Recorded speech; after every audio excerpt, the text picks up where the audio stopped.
is a believer in how it should be done. Take the toughest fight. By doing that, he became a world champ once, and he had titanium fused to his orbital bones twice. Now he's refreshed. Can he do what no other fighter has, what 36 have failed at?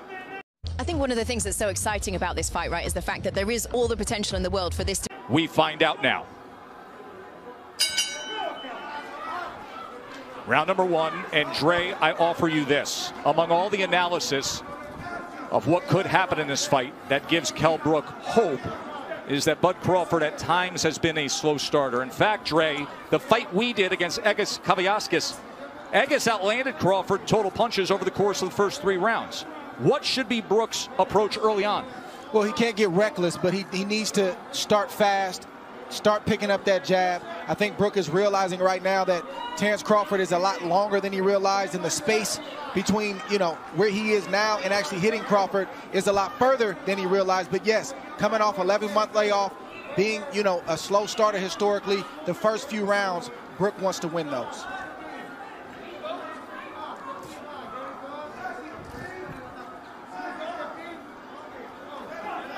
But it looks like Brook is playing Crawford's game now. He's watching, he's studying, and I don't think he can outthink Crawford.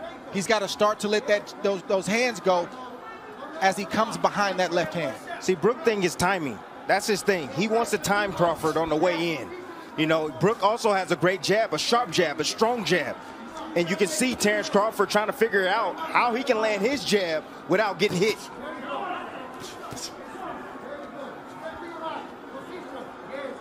Another thing, Crawford typically comes out in the southpaw stance, but he came out in the right-handed stance, probably to confuse Kell Brook. He has power in either hand, Crawford. He has finished guys, whether it is orthodox or southpaw, but in recent years we have seen plenty of Crawford, mostly in the southpaw stance, and wildly effective in doing so. Here he comes out as a righty. And there is that jab from Kell Brook as he goes to the body against the champ. Brook jabbing extremely well right now, not just to the head, but as you just saw, also to the body. There he throws the right hand behind it. Brook has a brilliant 1-2. It's automatic. It's his favorite combination, but his jab right now is landing. He just scored with it accurately upstairs against Crawford. And that's what it's about. It's about breaking the timing and the rhythm of Terence Crawford. And you have to do that with your jab. Set it up. The power hand, which is the right hand for Brook. Crawford looking to close that gap as he goes southpaw for a moment, doubles up the right hand jab, and then comes with a left. Good exchange here as he switches back to righty. Fascinating first round. Going to take a short break. He landed 6 of them. Look, timing is what Kell Brook is special at. You know, he has a 69-inch reach. You have to understand that. He has the shorter arms in this matchup, but he knows when to throw his jab, and at the right time, at the right distance, and at the right speed. Funny to say that he doesn't have the reach. I mean, just look at the size advantage. Look at the size across the shoulders, across the back. Look at the muscles popping in the upper body of Kell Brook, and the base he has as well, that foundation with the legs. And see, what I noticed is that Kell Brook is taking a page out of Egis Kavyaskis. He's being patient. He's waiting. He's looking to counter Crawford. He's trying to get Crawford to commit so he can make him pay. Jab is giving Crawford a lot of problems right now. You see him thinking, and Brook is doing the right thing. He's jabbing. That's the most important thing he can do right now because it sort of keeps him out of danger. It helps him to kind of create his range and where he wants to let his shots go, and it's also got Crawford thinking.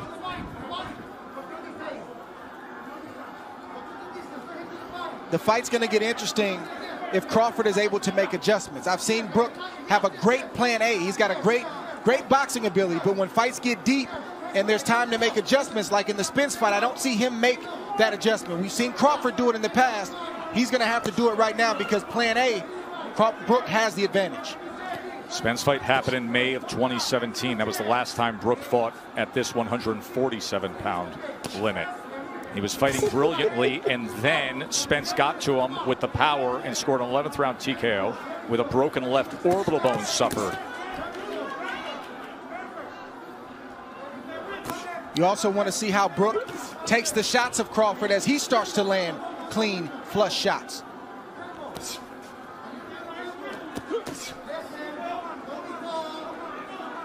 Right now it's a battle of patience. Neither fighter can afford to make a mistake, and as you see, Brook stepped in just a tad bit, and Terence had combinations waiting on him. Just fired off a right uppercut, did Kell Brook. Brook has every punch in his arsenal. He has a strong left hook. He also has a straight right hand and a beautiful uppercut. And as you can see, his jab is giving Terence Crawford problems, and Terence goes southpaw.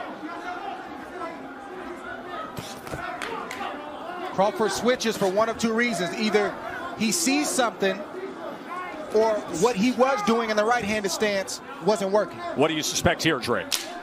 I think the latter is true. The right-handed stance wasn't working, and he wants to see if he can get something going from the left-handed stance. Stop. No. And a 2 in Vegas. Do you have anything left to accomplish in boxing if you beat Aaron? You know what is that? No. 2 time And that would be you? fighting. To CompuBox, Bud Crawford opponents land just 21% of their total punches. That is #1 in the world among welterweights. So far tonight, Kell Brook is landing 36% of his punches against Terence Crawford. So don't think that Kell Brook is worried about Terence Crawford going southpaw. He's not worried about that at all, because he's used to that. He comes from the English gym. He's used to seeing switch hitters in his gym, guys that switch from orthodox to southpaw. It's nothing to him. You mentioned the Ingle gym. That is the veteran British trainer Dominic Ingle, who has trained Kell Brook since the start of his career. But Ingle opted out of this world title fight due to COVID concerns, because Kell Brook trains in the Canary Islands for training camp. Ingle did not want to travel and then have to quarantine nor come to the United States. So instead, Carlos Formento is the trainer in the corner of Kell Brook. First time they've ever worked together. I'll tell you one thing that the southpaw stance has done. It's taken the jab away from Kell Brook. You see, he's not landing his jab consistently anymore. Well, when Crawford turns southpaw, he's not even throwing it. That's what happens. That's what turning southpaw does. But it does allow you to land a right hand like Brook just landed on Crawford right now. A right hand hands free. can be the best weapon against a southpaw. And of course, when he is in that lefty stance, you will see that right hand of Bud Crawford, as it is right now, hanging right over the front of Kell Brook. Listen, Crawford has the reach advantage, but he's going to have to close the distance on Kell Brook. He told us in the build-up to this fight that Brook can't fight mid-range and in close. Right now, Brook is winning the battle from the outside. Crawford's got to slowly start to close that space. There's that right lead again from Kell Brook. Minutes ago here in round 3. Pretty good start for the challenger, the former IBF welterweight champion. The guy who says he's rejuvenated. 3 fights since he lost the welterweight championship to Errol Spence. That's how Errol Spence had success against Brook. He closed the distance and started to bully Kell Brook. He started to fight him in close. Brook fought back valiantly, but he really didn't have any answers for that. See Crawford having his moments there. I see some swelling already.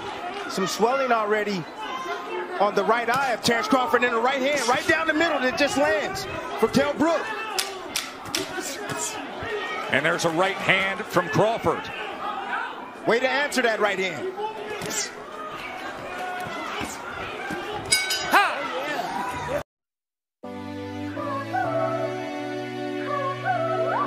In the sport, Shakur Stevenson saying he expects his good friend Terence Bud Crawford to pick up the pace here.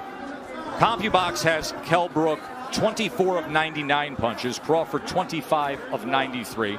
Shakur Stevenson will fight December 12th in this ring against Toka Khan Cleary. Shakur, the recent featherweight champion, now contending at 130 pounds, looking for a showdown for a belt here. Round number 4.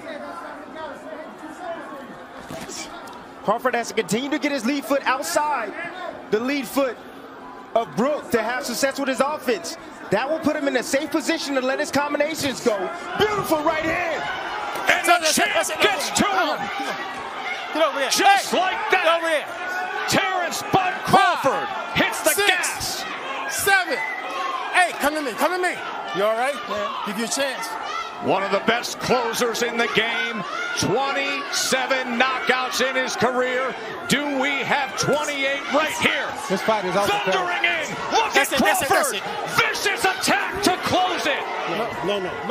And he stares.